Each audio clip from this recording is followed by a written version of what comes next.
जानना चाहते हैं कि कोई आप पर तवज्जो देते-देते अचानक से दिलचस्पी क्यों खो देता है? क्या चीज़ किसी के दिल में खोने का खौफ पैदा करती है? नाज़ नखरे उठवाना आखिर काम क्यों करता है? कुछ लोग दूसरों को अपने पीछे आने पर कैसे मजबूर कर लेते हैं? अपने पीछे भागने पर किस तरह से उकसा लेते हैं? आप ज़्यादा कोशिश किए बगैर दिलचस्प कैसे बन सकते हैं?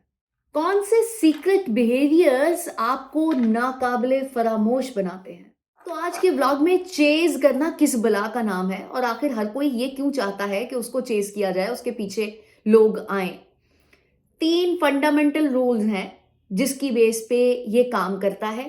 क्या साइकी होती है सामने वाले की जिसको आपने पीछे लगाना होता है और आप किस रूल्स को फॉलो कर रहे होते हैं या कौन से पैटर्न को अपनाते हुए दूसरे इंसान को इस नहज पर लेकर आते हैं कि वो आप में दिलचस्पी रखे, वो सब डिस्कस करूँगी।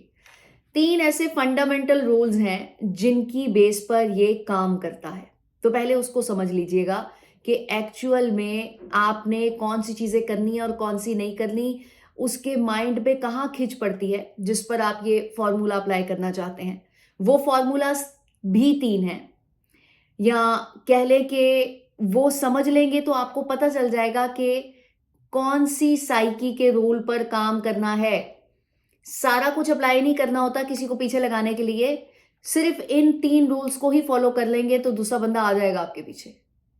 और पीछे लगाना किसी को मैनिपुलेट करना नहीं होता। पहले तो अपने ज़हन को साफ़ कर लीजिए। मैनिपुलेशन नहीं हो रही यहाँ पे, किसी का कोई नुकसान नहीं हो रहा। यहाँ पे आप इस दुनिया में अगर आए हैं, तो कोई अगर आपकी तारीफ़ करता है, कोई आपके साथ अच्छे से कॉन्टैक्ट रखता है और आपका दीवाना हो जाता है, तो सो व्हाट? इसमें तो आपकी क्वालिटी है ना कि आप किसी को कितना अपनी तरफ अट्रैक्ट करते हैं, कोई कितना आपका मद्दाह होता है और कोई आपके साथ कितना खुश रहता है रिलेशनशिप में। तो इसमें तो कोई बुराई नहीं है। चलिए आगे बढ़ते हैं और पहले चेज़ की डेफ़िनिशन यानी कि क्या होता है, उसको देख लेते हैं। 3 रूल्स किस पे ये काम करता है और नेक्स्ट 3 फ़ॉर्मूलाज़ जो कि आपने अपनी लाइफ़ में शामिल कर लेने हैं, किसी को भी अपना दीवाना बनाने के लिए, पीछे लगाने के लिए। पहले तो ये समझ लें कि चेज़ होता क्या है? क्या फ़िनोमिनन है? इसको समझने के लिए एक लाइन में बताऊँगी कि जो भी इंसान अपने अवेलेबिलिटी को और अपने डिस्टेंस को एक ख़ास तवाज़ुन में रखता है और इस तरह से बरकरार रखता है कि दूसरे इंसान को आपके अंदर दिलचस्पी पैदा हो, तो इसे चेज़ करवाना कहते हैं या चेज़ की डेफ़िनेशन कह सकते हैं, आसान अल्फ़ाज़ों में। अब वो फंडामेंटल्स देख लेते हैं या वो बेसिक पॉइंट्स देख लेते हैं जिसके ऊपर ये काम करता है या सामने वाले की क्या साइकी होती है जिस वक़्त आप वो 3 फ़ॉर्मूलाज़ जो कि मैं आपको बाद में बताऊँगी, अप्लाई करते हैं तो किस तरह से वर्क करता है, कौन-कौन सी चीज़ें उसके माइंड पे हिट कर रही होती हैं। उसको समझ लेंगे तो जब बाद में मैं आपको वो 3 फ़ॉर्मूलाज़ बताऊँगी तो आपको ईज़ी होगा कि उनको अप्लाई कैसे करना है। इसका जो पहला बेसिक रूल है, उसको समझने के लिए कुछ चीज़ें आपको जाननी हैं। वो ये कि जब किसी इंसान की दस्तयाबी आपको बहुत ज़्यादा होती है, तो उसकी कद्र आपको कम होती है कि ये ईज़िली अवेलेबल है। जिस वक़्त कॉल की फ़ौरन से आ गया या कोई चीज़ आपको वाफ़र मिकदार में मिलती है, तो आप माइंड को देखिए वर्क कैसे करता है। ये माइंड की वर्किंग ही होती है ना। ऐसा नहीं होता कि आपको किसी से मोहब्बत कम हो गई है या कोई चीज़ अच्छी लगना कम हो गई है। दिमाग काम ही ऐसे करता है कि अगर 16 प्रो मैक्स किसी को चाहिए और वो उसकी लाइफ में आ गया, उसने खरीद लिया और 2, 4, 8, 10 दिन यूज़ किया तो उसके बाद वो नॉर्मली उसके साथ बिहेव करता है। ये बेजान चीज़ है लेकिन उसके साथ भी बिहेव ही होता है ना। यानी कि उसको यूज़ करता है, थोड़ा-सा रफली भी यूज़ करता है और इतना ध्यान नहीं देता जितना कि स्टार्टिंग में देता था। लेकिन उसका ये मतलब नहीं है कि उसकी वुकत खत्म हो गई है। उसके बावजूद दिमाग की वर्किंग पे गौर कीजिए कि वो एक सैटिस्फैक्शन लेवल पर आ जाता है और उसकी वैल्यू से कंपैरेटिवली कम लगने लग जाती है और उस वक़्त ज़्यादा ही कम लगती है जब नेक्स्ट मॉडल आ जाता है। माइंड की वर्किंग को समझने से होगा ये कि जब आप किसी को चेस करने का फॉर्मूला अप्लाई करेंगे तो इस चीज को जब जहन में रखेंगे तो आपसे जरा अच्छे से परफॉर्म होगा, कम ज्यादा वाला, जो कि चेस की डेफिनेशन में ही मैंने आपको बता दिया कि कम ज्यादा यानी कि डिस्टेंस और अवेलेबिलिटी में तवाजुन बरकरार रखना। लेकिन इसको आगे समझने के लिए ये पहले पॉइंट में गौर कीजिएगा कि माइंड किस तरह से काम करता है इस रूल पर। तो साबित ये हुआ कि जितना हम किसी को पा लेते हैं उतना ही माइंड सुकून में आ जाता है, और जितना ही हम किसी को दूर जाता हुआ देखते हैं तो माइंड को तरथल्ली मच जाती है, करंट लग जाता है, और उसके बाद वो एक वाइब्रेशन मोड में आ जाता है कि ये क्या हो रहा है। अब आप डेफिनेशन को जहन में रखें और इस फंडामेंटल रूल को जहन में रखिए। आगे बढ़ते हैं। सेकंड पॉइंट है अनसर्टेनिटी, गैर यकीनी कहते हैं उर्दू में से। जब इंटरेस्ट प्लस मिस्ट्री मिलकर काम करती है तो डोपामिन रिलीज होता है, और इस डोपामिन रिलीज होने में कुछ पार्शली इन्फॉर्म्ड जब आप किसी इंसान को रखते हो तो एक अट्रैक्शन फील होती है सामने वाले इंसान को। जैसे कि अगर कभी आप अवेलेबल हो, कभी आप अवेलेबल नहीं हो, कुछ थोड़ी सी चीज पता चल रही है, कुछ थोड़ी सी इंफॉर्मेशन नहीं बताई जा रही, क्रियोसिटी है और उसके लिए मिस्ट्री क्रिएट की जा रही है, तो डोपामिन रिलीज होगा। और जब डोपामिन रिलीज होता है तो इंसान उस काम को ज्यादा मांगता है, यानी कि ये जो सिचुएशन क्रिएट हो रही है वो उसको जानने की कोशिश करता है, उसके पीछे भागता है। तीसरा रूल है सेल्फ इन्वेस्टमेंट। चेज करना किसी को भी उसका फंडामेंटल रूल नंबर 3, यानी कि अगर आप सामने वाले से किसी चीज पर उसकी मेहनत लगवाते हैं और जिस चीज को इंसान मेहनत से हासिल करता है लाशऊरी तौर पर वो उसके लिए बहुत ज्यादा कदर कीमत रखती है। जैसे कि 16 प्रो मैक्स की मिसाल दी ना मैंने, उसको हासिल करने के लिए यहाँ से पैसे अब्बू से लिए, यहाँ से मम्मा से ले लिए और कुछ जमा पूंजी निकाल कर उसको खरीद भी लिया, और बाद में अगर पाकिस्तान में है तो फिर एक ह्यूज अमाउंट देकर उसे रजिस्टर्ड भी करवा लिया। उसको हासिल करने के लिए इतनी ज्यादा मेहनत की गई कि उसकी कदर कीमत रहेगी कुछ अरसे तक, रहेगी कुछ अरसे तक ही। लेकिन अगर यही चीज ही आपको आसानी से मिल जाती, बैंक अकाउंट से पैसे निकालते और ले आते, तो कंपैरेटिवली कम होती।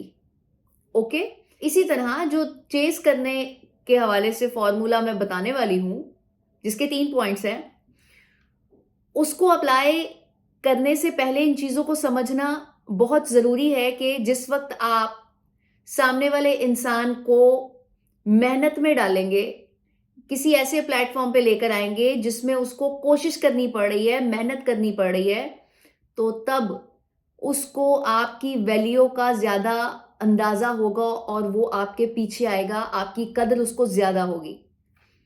ये 3 रूल समझ में आ गए? फॉर्मूलाज की तरफ जाते हैं। फॉर्मूला नंबर 1 या फिर फॉर्मूले का पहला पॉइंट कह लीजिए जो आपने सामने वाले पर अप्लाई करना है, the power of received value. इसके लिए एक एग्जाम्पल देती हूं, उससे आपको समझ में आएगा, फिर इस पे बात करते हैं। आपने एड्स देखे होंगे किस तरह से एक अच्छी सी मॉडल को लिया जाता है। वो लड़का भी होता है, कभी लड़की होती है, लड़कियों को ज्यादा लिया जाता है क्योंकि उसमें उनको सजने संवरने का मौका ज्यादा मिलता है। सिनफे नाजुक होती हैं, जरा खूबसूरत लगती हैं, चाहे किसी शेविंग क्रीम का ऐड क्यों ना हो, लड़कियों को जरूर उसमें शामिल कर दिया जाता है। तो ये सब कुछ क्यों किया जाता है? लोगों के लिए अट्रैक्शन पैदा हो और लोग उस खूबसूरती को या फिर जो आपने उनको दिखाया है, पहनना ओढ़ना सब कुछ जो आपने अपनी प्रोडक्ट को बेचने के लिए उनके सामने परसीव किया है, इमेज उसका बनेगा और लोग मार्केट में जाके उस प्रोडक्ट को खरीदना शुरू कर देते हैं। और किसी फेमस अदाकार या अदाकारा को ले लिया जाए तो फिर लोग उसी को देखकर उसके पीछे जाना शुरू हो जाते हैं और वो प्रोडक्ट अच्छी बिकना शुरू हो जाती है। ये सब टेक्निक्स यूज क्यों की जाती हैं? लोगों में डिज़ायर पैदा हो, लोग अट्रैक्ट हों और जो प्रेज़ेंटेशन का तरीका होता है, जितना अच्छा होगा, मार्केटिंग जितनी अच्छे तरीके से आप करेंगे, इन रूल्स को फ़ॉलो करते हुए, लोग उस प्रोडक्ट को उतना ही कीमती जानते हैं और उतना ही अच्छा समझते हैं कि हाँ, ये फलाना एक्टर यूज़ कर रहा है, तो ये तो बहुत बेहतरीन होगी। ओके? यही वाला फ़ॉर्मूला आपने यहाँ पे अप्लाई करना है।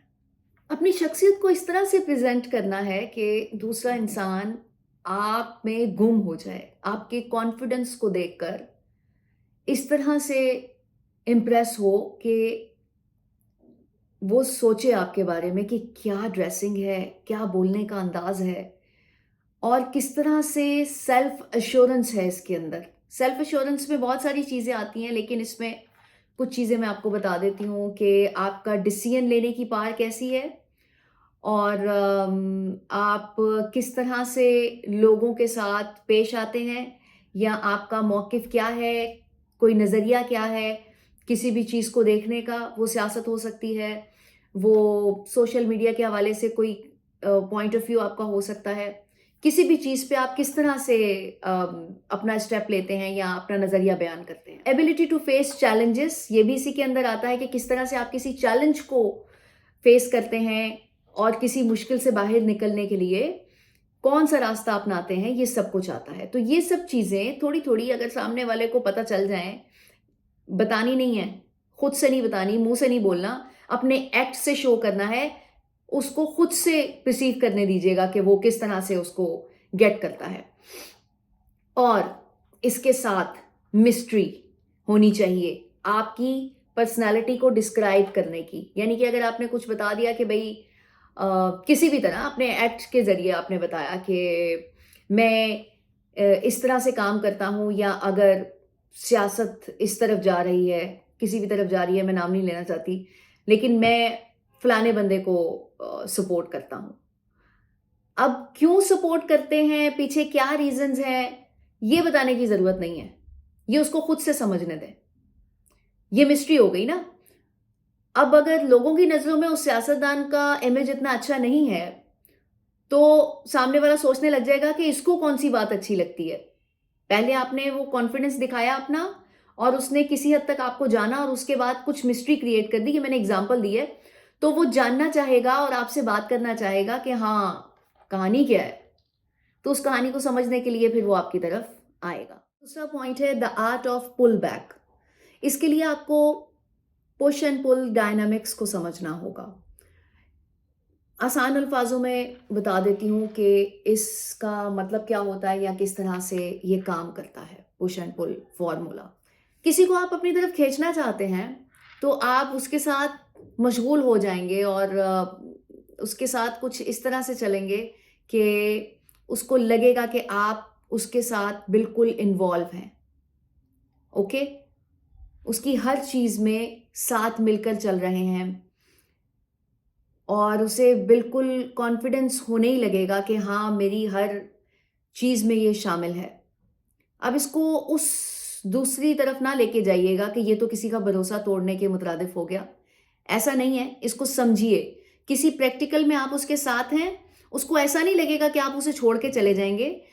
उसे लगेगा आपके एक्ट से, क्योंकि अखलाकियात मैंने आपको बार-बार कहा हुआ है कि उनका ख़्याल आपने रखना है। दुश्मन हो तब भी छोड़ के आप नहीं जा सकते। ओके? ये चीज़ तो डन है। तो इस चीज़ से बाहर आ जाइए कि हाँ, आप कह रही हैं कि एकदम से छोड़ के चले जाना है। छोड़ के नहीं चले जाना, किसी स्पेसिफिक काम की बात हो रही है जिसमें उसको ऐसा लगेगा कि हाँ, आप उसके साथ हो। स्पेसिफिक फीलिंग की बात हो रही है जिसमें उसे आपकी तरफ से कुछ ऐसी वाइब्स जाएँगी कि उसे अच्छा लगेगा कि हाँ, ठीक है। जैसे कि आपने किसी को कॉल की, 1 दिन की, शाम में फिर हाल-चाल पूछ लिया।